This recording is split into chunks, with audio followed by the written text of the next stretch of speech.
Selamat datang di Nasihat Ayah. Jangan lupa subscribe kalau kamu suka kontennya ya. Ketika kita niat mau bersedekah sama orang tuh kita perlu menganalisa dulu nggak sih? Nanti kalau misalnya uang yang kita kasih dipakai buat aneh-aneh misalnya atau dipakai buat beli narkoba misalnya gitu. Perlu nggak kita untuk menganalisa dulu sebelum kita ngasih gitu? Ya, jadi itu antara perlu dan tidak perlu ya kan. Jadi sebetulnya orang ngasih sedekah itu kan memberikan bantuan kepada orang miskin. Nah kita kan tidak bertanggung jawab sampai uang ini digunakan untuk apa, kan tidak tanggung jawab kita itu kan. Yang penting kita lihat dia memang orang miskin, butuh dibantu ya kita bantu gitu kan. Tapi ya akan lebih baik lagi kalau kita ikut mengarahkan supaya uang itu dipakai untuk hal yang positif, untuk kesehatan dia, untuk apa keperluan dia lah. Ya itu akan lebih baik begitu. Tapi tidak 100% penting gitu. Ya tidak merupakan kewajiban kita, asal sepanjang kita lihat memang orang ini miskin, pantas untuk dibantu ya kita bantu gitu. Akan lebih baik diberikan kepada orang yang kita yakin bahwa dia itu membutuhkan dan rencananya untuk hal-hal yang positif gitu loh. Sebetulnya penggunaan uang itu tidak menjadi tanggung jawab kita kan. Niat kita memberikan sama dia itu kan menolong dia karena dia miskin gitu loh. Ya betul. Tapi kalau kita udah tahu memang orang yang betul-betul dia perilakunya tuh betul-betul negatif, kalau bisa kita kasih sambil kita nasihati. Walaupun ada kecurigaan kita, wah ini uang yang saya kasih ini bisa jadi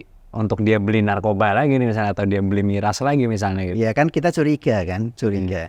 Curiga kita nasihati dia, kita kasih kita nasihati. Tapi kalau kelihatannya dia sudah pernah dikasih, masih kerjaannya sama juga tidak benar itu, ya kita kalau mau nyumbang ya kasih ke keluarganya. Akan lebih baik, itu bukan berarti tidak boleh ya.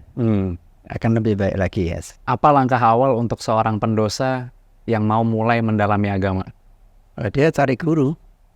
Cari guru yang pertama. Cari guru yang bisa membimbing dia. Kemudian setelah itu dia boleh bicara sama gurunya mengenai apa yang sudah dilakukan. Kemudian minta dibimbing supaya bisa taubat dulu kan. Karena taubat itu merupakan langkah pertama dalam orang menuju kepada kebaikan. Nanti dibimbing sama gurunya supaya dia bertobat dan sebagainya. Nah setelah itu barulah dia memperbaiki diri. Jadi taubat yang dianjurkan dalam agama kan taubatan nasuha.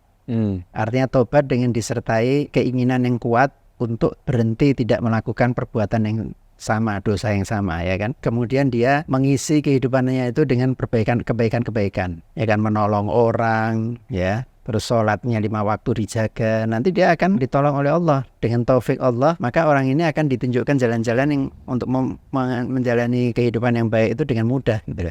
Tapi kan kalau orang yang belum paham agama gitu, kita nggak bisa tahu guru mana yang benar, guru mana yang salah. Ya kita lihat aja yang kewajaran di masyarakat aja. Artinya orang-orang yang memang selama ini kita kenal dia memiliki pengetahuan agama dan dia ikhlas memberikan ilmunya kepada orang-orang lain, kepada anak-anak muda, kepada yang lain-lain lah. Ya sudah, kita ikut aja situ. Nanti insya Allah akan ditunjukkan jalan gitu ya. Jadi gini, kiai-kiai istilahnya yang banyak disebut kiai kampung ya, itu kan dia ikhlas ya, mendidik orang dengan ngajari ngaji, ngajari tentang ilmu fikih dan sebagainya itu dengan ikhlas, dengan perasaan ikhlas. Nah sepanjang kita tahu bahwa dia punya niat yang ikhlas dan dia memang mengajar, dikenal sama masyarakat sebagai seorang yang mengajar dengan baik, ya sudah kita ikut aja itu. Nah nanti kalau kita sudah sedikit-sedikit kita sudah belajar, mulai belajar Quran, mulai belajar fikih dan sebagainya, barulah kita bisa memilih guru yang lebih advance lagi dari itu bisa. Oh, bisa lebih selektif lagi setelah belajar gitu ya. Dengan kriteria-kriteria yang lebih sesuai dengan yang kita harapkan. Tapi awal-awalnya ya kita tidak usah terlalu ideal. Mungkin gak sih anak terkena karma karena dosa orang tuanya? Tidak ada sebetulnya itu. Dalam Islam tidak ada karma. Tapi kan kalau dalam Islam kan ada dua kan pembalasan, ada di dunia, ada di neraka. Mungkin yang di dunia itu kali karma ya? Yang lalu kan sudah pernah diterangkan, ada 3. Apa aja itu? Ya orang yang memutus tali silaturahim. Oh iya, dosanya maksudnya? Ya orang yang durhaka kepada orang tua. Dan orang yang berbuat zalim. Itu didahulukan ya, di dunia ini pun dia sudah akan merasakan itu. Jadi gini kan, kalau yang orang-orang banyak mengenal hukum tabur tua itu ya, mungkin di dalam Islam juga bisa diakomodir itu pemahaman itu. Jadi orang kalau berbuat baik maka dia akan dimudahkan mendapatkan kebaikan, mendapatkan balasan yang baik. Kalau dia misalnya berbuat jahat, kemungkinan dia akan menerima juga balasan dari kejahatannya itu. Dan bisa juga di dunia dan di akhirat gitu dah. Jadi di dalam Islam tidak ada namanya hukum karma. Dan tidak ada dosa warisan, tidak ada. Justru pahala warisan ada. Kalau kita punya orang tua yang soleh, ya, terus kita taat sama dia, maka kita bisa dapat pahala warisan. Artinya nanti di akhirat itu ditolong juga bisa ditolong sama orang tuanya. Oh gitu? Iya. Ditolongnya gimana maksudnya? Ya pada waktu ditimbang amal solehnya bantu sama orang tuanya supaya bisa terangkat masuk surga.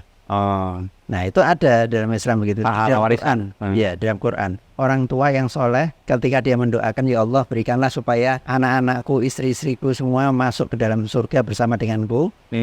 Bisa dikabulkan sama Allah meskipun tidak sama amalnya gitu loh. Dan dia mendapatkan balasan sama dengan apa yang diterima oleh orang tuanya. Orang tuanya banyak beramal, melakukan amal soleh dan sebagainya, sehingga dia mendapatkan kedudukan surga yang tinggi. Nah anaknya sedikit amalnya, tapi dia taat sama orang tuanya, dia bisa masuk surga sederajat dengan orang tuanya. Kan banyak soalnya kepercayaan seperti itu kan. Iya, itu kepercayaan lain, agama lain. Di dalam Islam tidak ada itu seperti Tapi itu. orang Islam banyak yang meyakini itu sih. Ya karena budaya, dan budaya masyarakat kita ini kan masih ada yang sebagian yang terpengaruh oleh budaya agama Buddha dan agama Hindu.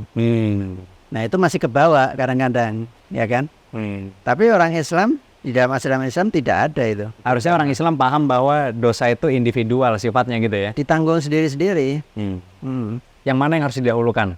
Kebutuhan kita sendiri atau kebutuhan orang tua, adik, dan saudara? Nomor satu kalau namanya kebutuhan ya, kebutuhan ya pasti diri sendiri, ya kan, nomor satu itu kebutuhan nih. Karena kebutuhan itu kan harus dipenuhi. Ya kita penuhi kebutuhan kita, kemudian baru kebutuhan yang lain.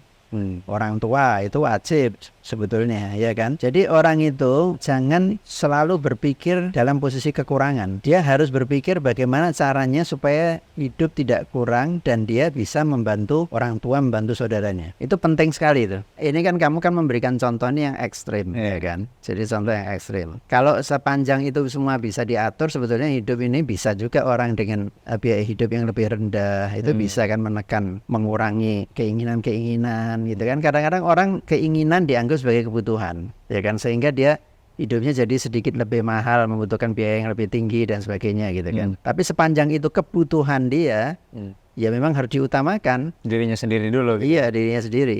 Kalau misalnya orang mengatakan kan bisa makannya dibagi dua lah. Kalau bisa dibagi dua ya dibagi dua. Jadi dirinya sendiri dulu yang ditolong, yang dipenuhi kebutuhannya, habis itu baru orang tuanya, baru adiknya, baru saudaranya gitu ya. Iya. Kurang lebih. Boleh nggak sih kita mengangkat anak yang orang tuanya masih hidup? Boleh aja. Boleh aja gitu ya? Iya, boleh. Jadi dia jadi tinggal sama kita gitu misalnya. Iya, boleh. Tapi jangan lupa bahwa anak angkat itu bukan anak kandung, beda dia. Iya. Kan sekarang banyak orang yang ngangkat anak habis itu diputus dari orang tuanya, ndak komunikasi lagi dengan orang tuanya, ndak boleh. Jadi anak angkat ya tetap dia komunikasi dengan orang tuanya karena dia binnya itu bin orang tuanya. Dia punya kewajiban terhadap orang tuanya, ndak punya kewajiban. Anak yang sudah kita ambil nih sebagai anak angkat, dia punya kewajiban kepada orang tuanya tetap. Tapi nggak apa-apa gitu ya, jadi tinggal di rumah, maksudnya diambil dari rumahnya dia gitu, nggak tinggal dengan orang tuanya lagi. Sepanjang itu persetujuan bersama ya ndak apa-apa, ndak ada masalah. Yang penting kewajibannya jangan dilupain gitu. Kewajiban anak itu kepada orang tuanya yang asli. Iya. Tetap harus dilakukan. Nah, Rasulullah SAW kan mengangkat itu Zaid bin Harithah sebagai anak angkatnya. Padahal orang tuanya masih ada? Ya masih ada. Zaman dulu kan kalau orang kalah perang kan diambil orang-orangnya itu dijadikan budak. Nah dimerdekakan, kemudian dijadikan anak angkatnya Nabi. Karena mau menyelamatkan anak itu. Ya diangkat sebagai anak ya memang karena Nabi juga membutuhkan untuk membantu Rasulullah SAW juga, gitu lah.